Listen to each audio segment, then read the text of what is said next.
Assalamualaikum warahmatullahi wabarakatuh. Selamat pagi dan salam sejahtera untuk kita semua. Pada kesempatan ini berjumpa lagi bersama saya Murni Darmadi.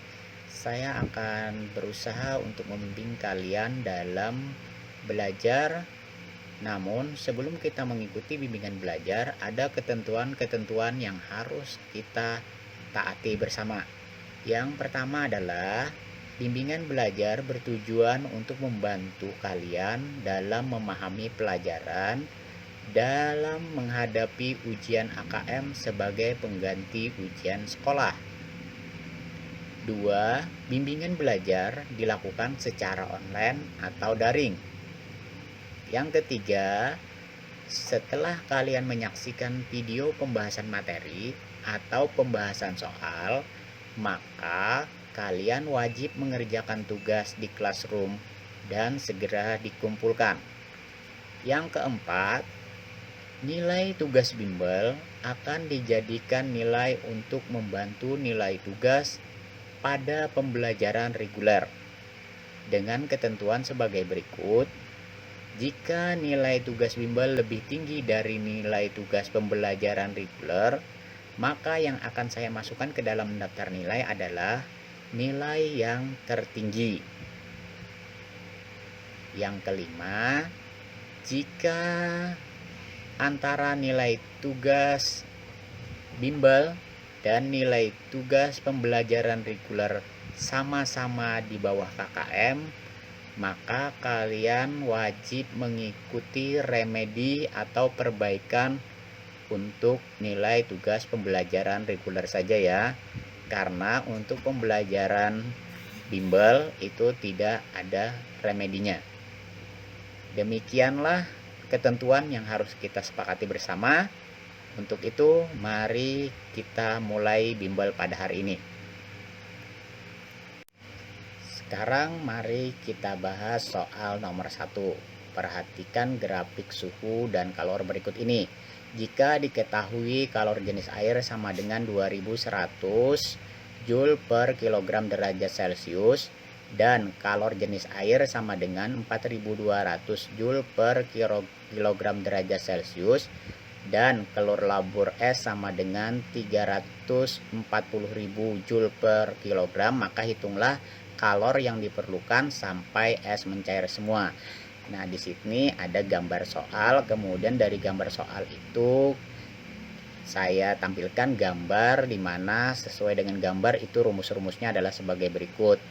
Dari A sampai ke B itu QS, rumusnya MS sama dikali CS dikali delta T. Kemudian dari B ke C itu Q sama dengan MS dikali L. Kemudian dari C sampai ke D, Q sama dengan M air dikali C air sama dengan delta T. Kemudian dari D sampai ke E itu Q uap sama dengan M air dikali U dan seterusnya. Maka kita dapat memperhatikan pertanyaan dari soal, hitunglah kalor yang diperlukan sampai es mencair semua. Maka dari gambar soal itu yang kita hitung adalah Q1, Q2, dan Q3. Sekarang kita tulis dulu yang diketahui. Diketahui M-nya sama dengan MS itu sama dengan 500 gram atau sama dengan 0,5 kg. CS atau kalor jenis es sama dengan 2100 Joule per kilogram derajat Celcius. Sedangkan kalor jenis air yaitu 4200 Joule per kilogram derajat Celcius. Sedangkan kalor lebur es sama dengan 340.000 Joule per kilogram. Yang ditanyakan adalah QS sehingga esnya mencair semua. Maka Q sama dengan Q1 ditambah Q2 dan ditambah lagi Q3. Karena massa air pada Q3 tidak diketahui, maka yang kita kerjakan hanyalah sampai pada Q2 saja. Maka Q1-nya adalah MS dikali CS dikali delta T. Ditambah lagi dengan Q2 yaitu MS dikali dengan L. Maka 0,5 kg kali 2100 Joule per kilogram derajat Celcius dikali 0 derajat dikurangi minus 5 derajat ditambah dengan 0,5 kg dikali 340.000 Joule per kilogram. Maka dapat kita tulis hasilnya adalah 0,5 kali 2100 dikali 5 derajat Celcius. Hasilnya 5250. Sedangkan 0,5 kg dikali dengan 340.000 itu hasilnya 170.000 Joule. Maka kita tambahkan aja 5250 Joule ditambah 170.000 Joule, maka hasilnya 175.250 Joule. Paham kan? Mudah-mudahan kalian bisa memahaminya. Oke, selanjutnya kita ke soal nomor 2. Untuk soal nomor 2 itu berhubungan dengan listrik dinamis. Perhatikan gambar rangkaian listrik berikut ini. Hitunglah besar beda potensial atau tegangan antara titik P dan titik Q. Baik, pada gambar itu terdapat dua rangkaian listrik, yaitu rangkaian seri dan rangkaian paralel. Nah, sekarang kita jawab dulu. Yang diketahui adalah kuat arusnya sama dengan 2 ampere atau I-nya sama dengan 2 ampere. Kemudian R1-nya sama dengan 3,6 ohm. R2-nya sama dengan 6 ohm dan R3-nya sama dengan 4 ohm. Ditanyakan adalah tegangan atau beda potensial. Maka beda potensial rumusnya adalah V sama dengan I dikali R. Karena R-nya tadi merupakan gabungan antara R seri dan paralel, maka kita harus hitung dulu R paralelnya. Sedangkan R serinya sudah kita ketahui yaitu 3,6. R paralel sama dengan 1/RP ditambah 1/R2 ditambah 1/R3. 1/RP sama dengan 1/6 ditambah 1/4. Maka kita samakan dulu penyebutnya. 1/RP sama dengan 2/12 ditambah 3/12. Maka 1/RP sama dengan 2 ditambah 3 sama dengan 5. Dan 12 bilangan yang di bawah tetap kita tulis 12. Maka hasilnya 1/RP sama dengan 5/12. Karena yang ditanyakan RP-nya saja, maka kita balik. 5/12 kita balik menjadi 12/5. 12 dibagi 5 sama dengan 2,4 ohm.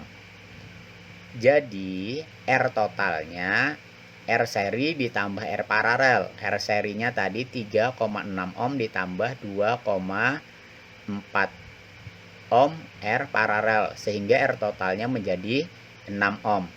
Nah, sekarang yang ditanyakan tadi V sama dengan I kali R.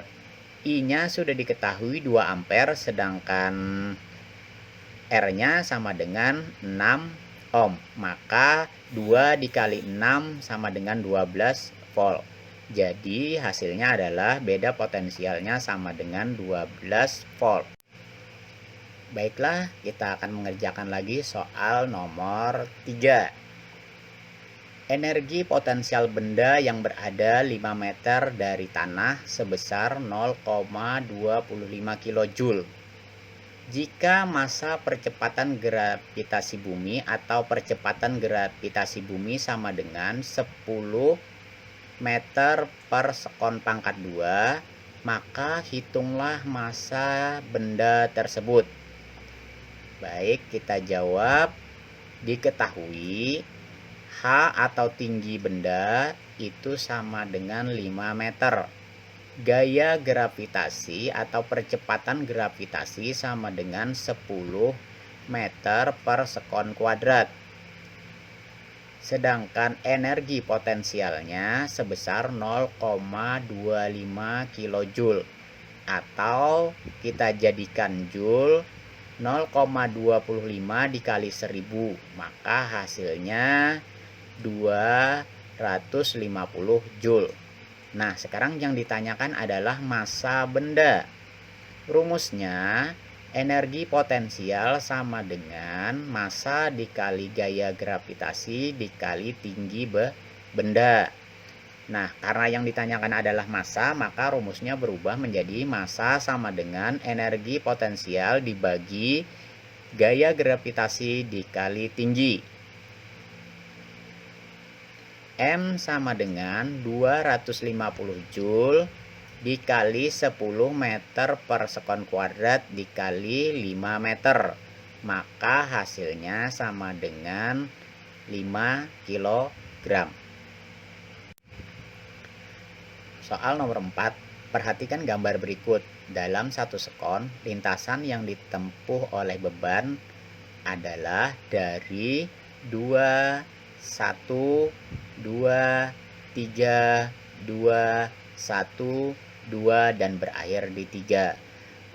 Hitunglah berapakah besar frekuensi dan periode getaran pada bandul tersebut. Nah, kita perhatikan gambar bandul. Bandul itu mirip dengan ayunan. Jika kita memulai dari 1, ke 2, ke 3, kemudian balik lagi ke 2 sampai ke 1, maka itu dinamakan dengan satu gelombang. Jadi banyaknya satu gelombang itu dimulai dari 1, 2, ke 3, dari 3 ke 2 baru balik lagi ke 1. Itu satu gelombang. Nah, jika dari 1 ke 2 ke 3 kemudian berhenti, berarti bandul tersebut hanya menempuh setengah gelombang. Nah, untuk menjawab soal, kita tulis dulu diketahui. Diketahui N atau banyaknya gelombang. Banyaknya gelombang tadi dari 2 ke 1 ke 2 sampai ke 3, kemudian balik lagi ke 2, ke 1, ke 2, dan sampai ke 3. Berapa jumlah gelombangnya? Ternyata jumlah gelombangnya itu adalah 1,75 gelombang. Waktunya berapa? Waktunya diketahui adalah 1 sekon. Yang ditanyakan adalah frekuensi dan periode. Frekuensi sama dengan jumlah gelombang dibagi dengan waktu.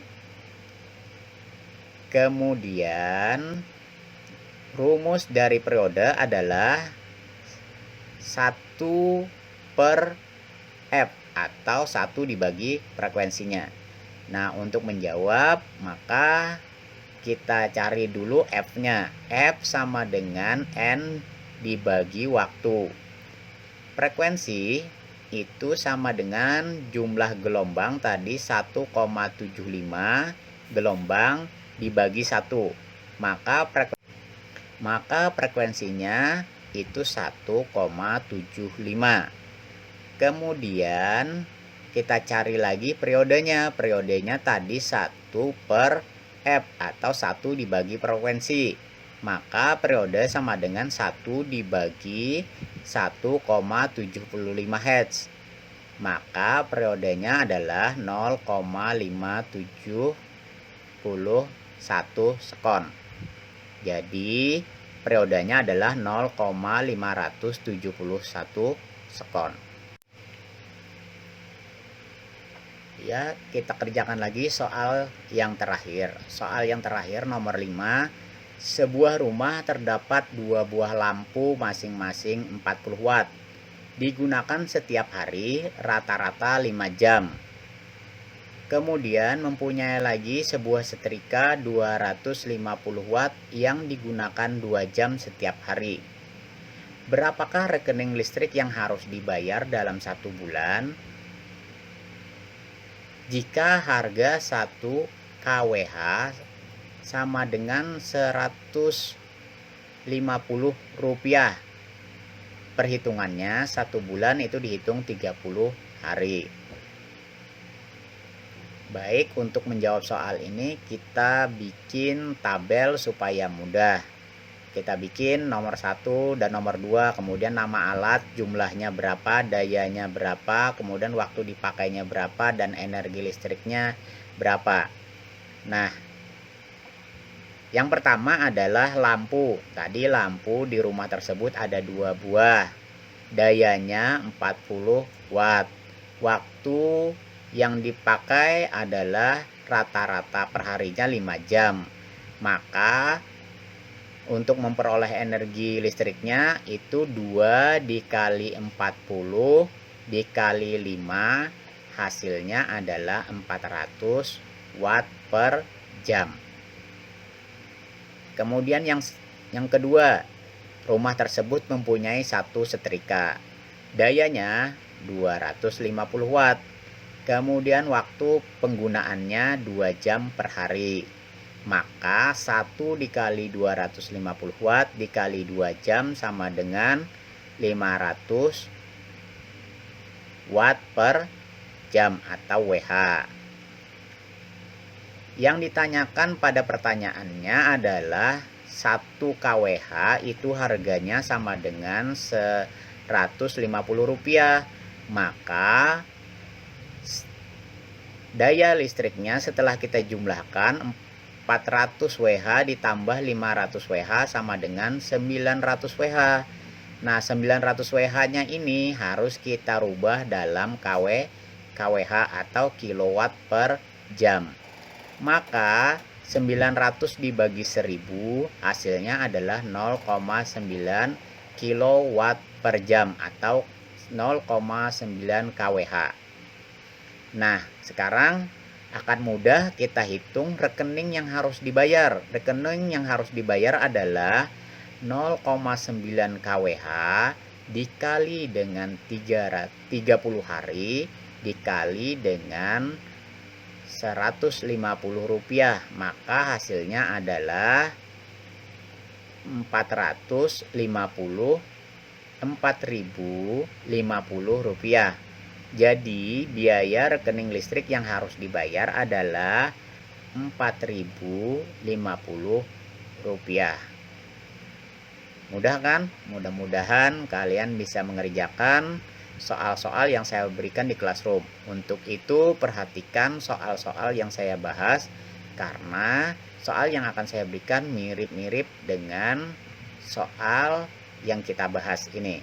Mudah-mudahan kalian tetap sehat, tetap menjaga kesehatan, tetap mengikuti protokol kesehatan, jaga kesehatan, salam sehat, dan saya akhiri. Assalamualaikum warahmatullahi wabarakatuh. Selamat pagi.